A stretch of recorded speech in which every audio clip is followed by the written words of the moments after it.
Sabay-sabay lahat ng big bike, nagkaroon ng problema. Bakit lahat ng big bike tinutulak? Ano ba yan?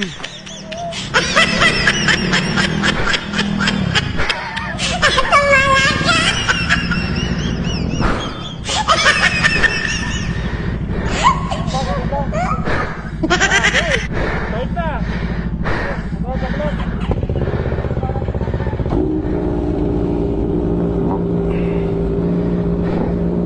So, eto masaya dito. Nagtulak kami ng bike, tapos sabay-sabay namin i-start. So, bahala kayo ngayon. Grabe, ang hirap palang magtulak ng bike.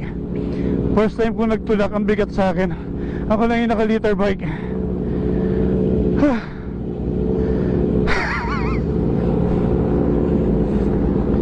Grabe. So kasama natin 650 CF Moto 650, Kawasaki 400, 450 CF Moto, shit, 650, 400. Woo! Nakakahingal pala magtulak ng bike. Dapat pala hindi tayo nagpapahabol ng madaling araw sa mga subdivision.